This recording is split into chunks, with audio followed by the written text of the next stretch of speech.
Il maîtrise la joute oratoire et l'art de persuader.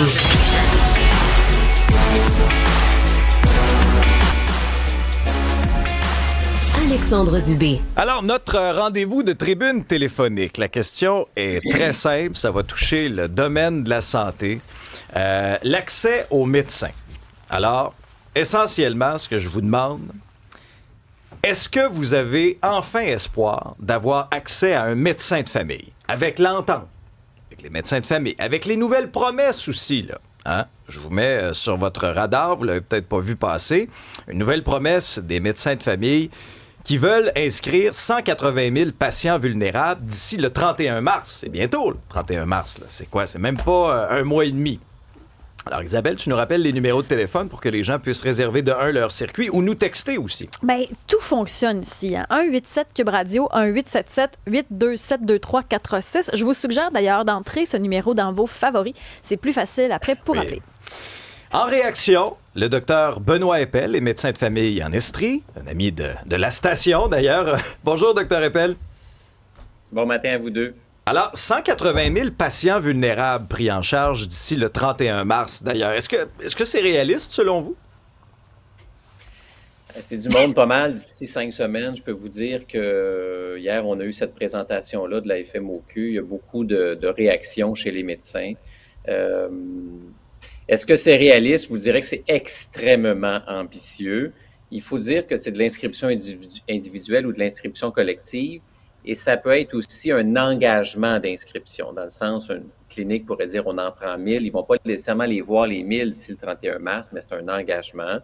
Ou des médecins pourraient dire, ben moi j'en prends 200 de plus du guichet d'accès aux médecins de famille, ils appelleront quand ils auront besoin, j'ai un année pour les voir s'ils sont vulnérables. Donc ça va être vu d'ici le 31 mars, mais c'est un engagement qui soit pris en charge. Dans ce sens, ça facilite, mais c'est extrêmement ambitieux. Évidemment, d'ici, je regarde la date, là, d'ici 5 semaines. Qu'est-ce qui rentre dans la catégorie de patients vulnérables? Ça veut dire quoi, là? En fait, ce que la RAMQ détermine comme patients vulnérables, ils ont utilisé les fameuses codes de couleur. Donc, c'est des patients selon leurs diagnostics qui sont connus, leur consommation de soins, par exemple, à l'hôpital, des hospitalisations, des suivis en spécialité, selon leur profil médicamenteux à la Régie de l'assurance maladie. Donc, ça peut être des gens, donc, effectivement, qui ont des cancers, des gens qui ont des maladies chroniques comme du diabète, des problèmes de santé mentale, des gens qui peuvent avoir des problèmes, je sais pas moi, de VIH, d'hépatite C, des grands consommateurs de soins, des choses comme ça, des gens qui ont des maladies pulmonaires, des maladies chroniques, maladies cardiaques, ça va rentrer là-dedans. Est-ce que vous avez, parce que je ne veux pas jouer sur les mots, là, docteur Eppel, mais être pris en charge. Là, est-ce que ça veut dire que les gens vont avoir un médecin de famille ou là, ils vont être attitrés à un GMF, puis là, vous allez voir un médecin, je ne sais pas trop quand. Là. Ouais. En fait, il est là le nerf de la guerre. Il y a ceux qui vont avoir un médecin de famille. Exemple, moi, je vais probablement en prendre un petit peu. Inscrit à mon nom, ils vont appeler à la clinique, ils vont avoir accès à un rendez-vous avec moi ou avec un collègue ou avec un autre professionnel du GMF. Puis il y a toute la gang des inscrits collectifs, c'est-à-dire ils vont recevoir une lettre en disant « Vous êtes inscrit au GMF, pouit-pat-pouit ». Bien, eux autres, quand ils vont avoir besoin, ils vont appeler au GAP. Mais là, le GAP, il va falloir qu'ils leur donnent un rendez-vous. Puis le nerf de la guerre, c'est pas juste leur donner, les associer à un GMF, c'est que quand ils appellent au GAP, qu'il y ait un rendez-vous. C'est là, moi, tout le doute qui persiste. Comment ces gens-là vont réussir à avoir un rendez-vous lorsqu'ils vont appeler au GAP? Il est là, le nerf de la guerre. Et le là, GAP... on met beaucoup d'énergie pour les inscrire, puis les associer à une clinique, puis entre vous et moi, beaucoup d'argent avec ça. Ce que nous vous dites... garantit qu'après, quand ils vont appeler, ils vont avoir un rendez-vous. Ben moi, je vais le croire quand je vais le voir parce que là, malheureusement, oui, la capitation s'en vient puis ça devrait favoriser ça. Mais j'ai des doutes, là. J'ai des doutes. Ce que vous dites par rapport au GAP, là, il y a plusieurs qui nous textent, le passé par le GAP. Il y a quelqu'un qui nous dit « J'ai rempli un formulaire il y a 11 jours. J'ai reçu un email de confirmation, puis 2 SMS les jours suivants. Ensuite, plus rien. Je n'aurai pas le droit d'aller dans le privé. Je suis retraitée. Vous connaissez donc mes revenus. Même pas viable, cette situation. C'est une vraie blague. Le gouvernement nous prend pour des imbéciles. Là, je lis textuellement ce qu'il nous écrit. » Oui. Et ça, il faut s'arranger pour, oui, on va en prendre 500 000, mais il faut qu'il y ait le nombre de rendez-vous qui fit pour ces besoins de cette population-là. Puis actuellement, le GAP, la façon dont ça fonctionne, c'est qu'une clinique qui dit j'en prends 1000 patients inscrits collectifs, il s'engage à offrir 1000 rendez-vous. Mais dans les faits, les patients consomment 2 à 2,5 rendez-vous chacun en moyenne, une oxy 0, une oxy 10. Fait qu'il faudrait quasiment doubler l'offre de ce qu'on fait actuellement pour les patients inscrits collectifs. Et ça, c'est pas sur la table présentement, là. Alors, ma crainte, c'est qu'on fasse ça et que les gens, au bout de la ligne, disent hey, super, on est associé à une clinique, on a mis de l'argent là-dedans, ils appellent au GAP et qu'on leur dit ben là, pas de rendez-vous. C'est ça. C'est ça, là. C'est ça là, qu'il va falloir dénouer pour que ça marche réellement. Situation dans une RPA. C'est Raymond qui nous texte. Il dit le médecin de famille que j'ai ici a décidé de prendre 2 mois et demi de vacances sans nous prévenir. Donc, lui, il déplore cette situation-là aussi. Là. Vous en pensez quoi? Ouais, 2 mois et demi, c'est beaucoup, là, mais mais tu sais, on a parfois des médecins âgés. Moi, j'en ai en tête qui ont 67, 68 ans, puis qui partent en Floride l'hiver, mettons. Là, mais là, ils ont l'âge de la retraite, puis ils décident de travailler en partiel, puis de tout concentrer leurs vacances au même moment. Là, on ne peut pas empêcher ça, là, c'est difficile, là. Mais effectivement, c'est que, à un moment donné, quand on est inscrit au niveau d'un médecin de famille, puis qu'il est à moitié pas là, mais là, on est un peu prisonnier de ça aussi, là, parce qu'on ne peut pas aller cogner à d'autres portes. Puis si j'appelle au GAP, ils vont vous dire, bien, vous avez un docteur de famille, mais dans le fond, il est en Floride.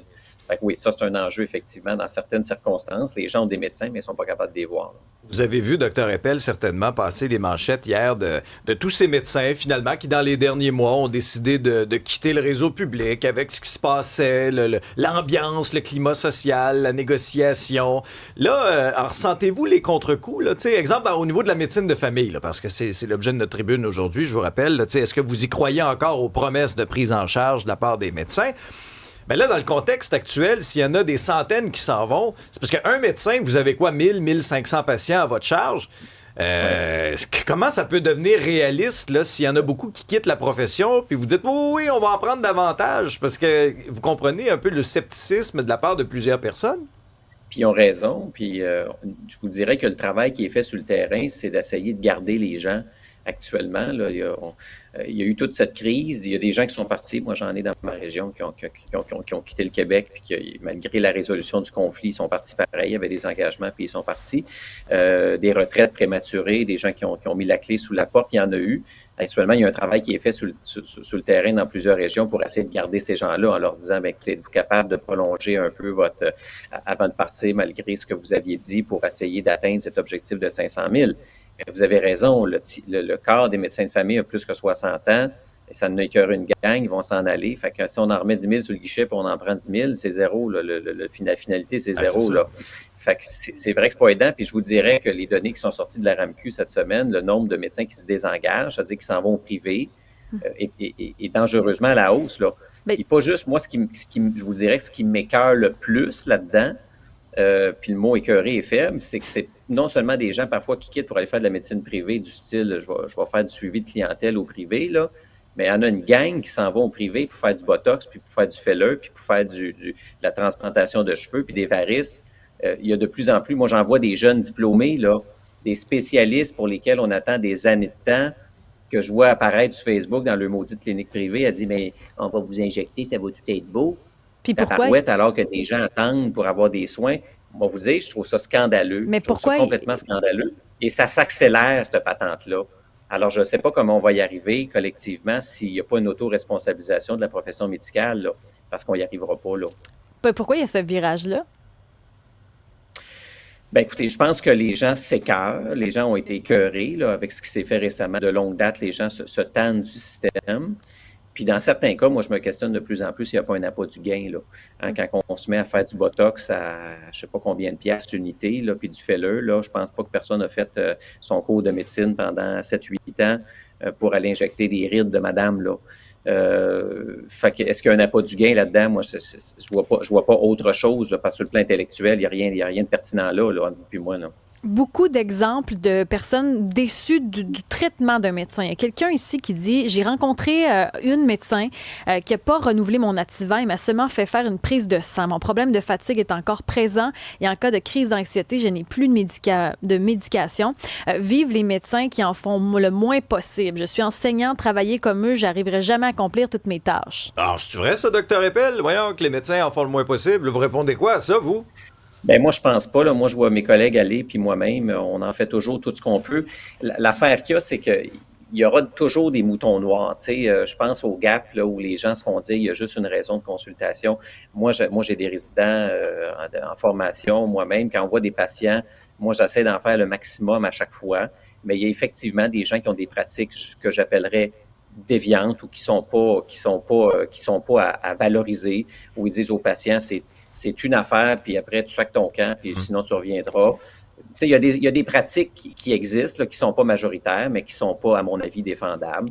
Puis, évidemment, il peut y avoir des patients insatisfaits, mais je pense que la majorité, ce qu'il faut retenir, c'est que la majorité, je pense, font leur gros possible quand il y a un patient dans le bureau. Évidemment, là, en 20 ou 30 minutes, là, on ne va pas se faire des accroires qu'on va régler 50 problèmes non plus. Là. Bon, il y a Isabelle ici qui dit il devrait y avoir obligation de travailler 5 ans après leurs études.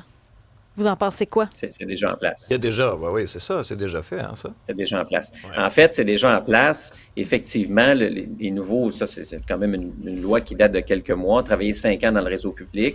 Et si on veut quitter le réseau public, se désengager de la RAMQ pour aller faire de la médecine au privé pour des soins qui sont normalement payés par l'État, il faut une autorisation de Santé Québec et chez les médecins de famille, ces autorisations-là ont tous été refusées. Mais des fois, on ne voit pas rien que dans le privé. Tu sais, qu'on voit qu'il y a des médecins qui finissent l'école, finalement partent en voyage, font d'autres choses, puis ça n'implique pas plus dans le public. Là. Il y a ça aussi. Bien, effectivement. Donc, on peut, bien là, s'ils font leurs études puis qu'ils décident de ne pas travailler, Il y en là, a beaucoup. Ça devient un peu difficile. Mais remarquez que ce n'est pas la majorité, là. Parce que les gens, en général, étudient pour travailler pour gagner leur vie. Par contre, une chose qui n'est pas interdite par la loi, c'est de dire, ben moi, je quitte le public, pardon, pour aller faire des soins non assurés, des soins esthétiques. Ça, c'est pas interdit. Moi, ça aussi, c'est un problème. Comme Santé Québec dit non, vous ne pouvez pas vous désengager pour aller faire de la médecine privée qui est normalement assurée par l'État. Les gens contournent en disant, ben je vais faire de la médecine privée esthétique qui est absolument pas réglementée. Mon médecin de famille a pris sa retraite en même temps que mon cardiologue. Ça a pris 1 an pour transférer mon dossier au cardiologue. J'ai finalement eu un rendez-vous pour me faire dire que c'est ma première rencontre et dernière parce que lui aussi va prendre sa retraite. Pourquoi me donner un cardiologue qui prend sa retraite? On dirait que c'est une vraie farce, le Gap. Ben, je pense pas que le Gap préfère au cardiologue de toute façon, là. Fait que, mais vers un médecin de famille, effectivement. Mais ça aussi, c'est l'autre enjeu. Tu sais, là, on veut en prendre 500 000, mais si des médecins de famille disent, ben moi, je prends ma retraite dans 1 an, est-ce que je m'engage auprès de patients pour atteindre l'objectif alors que je sais que je m'en vais? Alors ça peut être des patients, c'est souvent des médecins qu'on va dire, ben faites de l'inscrit collectif, offrez du temps pour des patients en Gap sans vous engager à long terme avec des patients parce que vous allez prendre votre retraite. Mais évidemment, là, ça devient des cas par cas. Là. Mais, docteur Eppel, qu'est-ce que vous répondez aux patients? Parce qu'on reçoit énormément de messages là-dessus. Là. Tu sais, des gens là, qui ne savent plus vers quel sein se vouer. OK? Que là, on les lance le Gap, le GMF. Puis là, ils sont comme, moi, j'ai un problème. Je veux juste voir quelqu'un. Comprenez? Je suis convaincu que vous avez cette sensibilité-là, Dr. Eppel. Puis qu'est-ce que vos patients vous disent quand ils sont dans votre bureau? Ils disent, moi, je veux juste voir quelqu'un. Je sais plus vers quel sein me vouer. Puis je compatis, mais c'est là l'échec de notre système. Puis moi, je vais vous dire comment je suis catastrophe au quotidien de voir. Moi, j'ai une clientèle aux alentours de 1000 patients. De voir comment les gens qui ont accès à des soins facilement consomment des soins, parfois pour des niaiseries, là, des affaires que je dis, mais comment se fait-il que les gens se retrouvent dans mon bureau alors qu'il y en a d'autres qui appellent au Gap pendant 15 jours, puis qui reçoivent des textos, puis qui n'ont plus d'appel alors qu'ils ont des vrais besoins. On a tellement un enjeu de pertinence puis c'est très inégal et c'est tellement inacceptable. On a un enjeu de pertinence des gens qui consultent pour rien. Il y a des gens qui devraient consulter qui n'ont pas accès. Il y a des gens qui ne se présentent pas à leur rendez-vous. Ça, c'est aberrant. Il y a des gens qui ne viennent pas à leur rendez-vous. Il y a des gens qui ne viennent pas à leur rendez-vous puis qui appellent puis qui en ont un le lendemain alors que d'autres au Gap n'ont pas. Il y a tellement une injustice dans l'allocation des ressources. Ça n'a pas de bon sens, tu sais. Mais c'est difficile de se sortir de là parce qu'une fois qu'on leur donne un médecin de famille, ils en consomment des soins. Puis moi, je me dis toujours, moi, facilement, le 20% de mes rendez-vous ne devraient jamais avoir lieu là, quand je les vois. Êtes-vous sérieux? Jamais vous devriez venir voir le médecin pour une patente de même. Mais c'est là, là ils ont qu'on accès, a ils appellent, ils ont un rendez-vous tout de suite, dans la même journée parfois. alors que je devrais voir des gens qui ont des besoins. Il y a de l'éducation à faire, il y a de la priorisation à faire pour qu'enfin des gens puissent avoir des soins quand ils en ont besoin. Non, c'est parce qu'on a Mais la centralisé solution est autour pas du simple, médecin. la solution n'est pas juste financière, là, tu sais. Oui. On a centralisé aussi autour du médecin. Il faudra revoir notre première ligne aussi. Là. Il y a Richard qui... Tout est autour du médecin. C'est ça. Il y a Richard qui propose de doubler les places à l'université, augmenter les offres de médecins. Plus de rendez-vous, plus de compétition, ça changerait la donne. Pour lui, ce serait une solution. Bien, en fait, si on regarde les chiffres, je voyais le graphique encore hier du nombre d'admissions en médecine depuis 5-6 ans, c'est 40 plus. On formait aux alentours de 800 médecins, 850 médecins par année au Québec, pas juste en médecine de famille, tout confondu. On est rendu à 1100, 1200. On a augmenté de presque 50 Le problème qu'on a, c'est que nos facultés de médecine, ils disent, bien là, arrêtez, là, parce qu'on ne saura plus où les mettre pour les former. Tu sais, à un moment donné, il faut les envoyer en stage, puis tout ça, mais là, ils envoient partout, là, à Val-d'Or, puis à Matane, puis à Maria. Mais maintenant, on n'a plus de place pour les envoyer en stage. Là. Ouais. Fait que on a augmenté de 40 dans les dernières années. Docteur Eppel, on va aller au bout du fil rejoindre un de nos auditeurs, Georges. Bonjour, Georges. Oui, bonjour Mario. Vous, je vais le prendre comme un compliment. C'est Alexandre. Mario est à Milano Cortina. Il va revenir lundi, par exemple. Georges, racontez-nous, là, vous, dans votre cas, là, est-ce que vous arrivez à avoir un rendez-vous avec votre médecin de famille? Monsieur, moi, j'ai un médecin de famille que j'ai hérité. Son père était mon médecin de famille. Il est décédé. Là, j'ai son fils. Maintenant, quand j'appelle au bureau, ça dépend à quel temps du mois. Bon, malheureusement, il n'y a pas de disponibilité pour 6 semaines. Alors, pendant ce temps-là, moi, j'ai appris quelque chose dans la vie, monsieur. Mettons là que j'ai mal à l'oreille et j'ai un petit problème. Mais j'aimerais bien ça parler à un médecin ou à quelqu'un, mais je peux pas attendre 6 semaines. Puis normalement, tous les petits bobos dont on se plaint, notre système, à quelque part, se répare tout seul. On n'a pas vraiment besoin d'aller voir un médecin tout le temps. Même si c'est un cas urgent, on sait où ils sont, les urgences. Mais un médecin de famille là, qui n'est pas disponible, qui n'a pas assez de disponibilité, c'est pareil comme pas en avoir un du tout. Georges, merci beaucoup. Si j'ai un cas sérieux, je veux dire, je peux pas aller le voir là, sur le champ. Oui. On va répondre à votre question d'ailleurs là-dessus. Votre point est important, Georges. Un cas comme celui-là, docteur Eppel, est-ce que ça revient aussi à l'accès à la première ligne, là? T'sais, pour des fois quelque chose qui peut être réglé, je sais pas moi, par une infirmière praticienne. Est-ce que ça vous aiderait? Est-ce que dans le cas de Georges spécifiquement, là, ça serait la solution? Bien, en fait, oui, parce que d'abord, il y a deux choses. Il y a l'accès aux médecins quand on en a besoin. Je pense que les médecins, de plus en plus, ils travaillent en ce qu'on appelle en accès adapté, c'est-à-dire qu'ils se mettent des plages horaires de dernière minute tous les jours quand ils sont là. Évidemment, des fois, ils sont en vacances sur de garde à l'hôpital.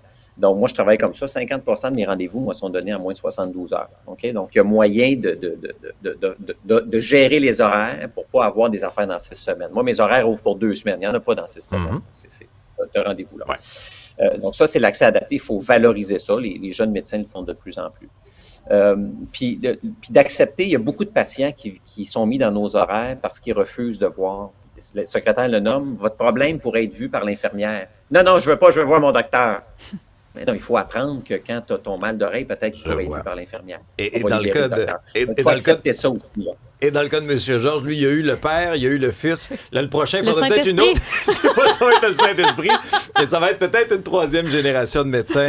Merci à tous nos auditeurs, vraiment, là, qui ont texté en masse. Ça rentre. Et... Martin qui voudrait Dr. Eppel comme médecin de famille. Il y a peut-être Martin qui va vous appeler, Dr. Eppel, qui aimerait bien ça vous avoir. Vous êtes médecin de famille en Estrie. Vous vulgarisez tellement bien la profession, puis c'est en se parlant qu'on comprend aussi la réalité de chacun. Un gros merci pour votre disponibilité, Dr. Eppel. C'est très apprécié toujours. Grand plaisir. Au revoir. À la prochaine.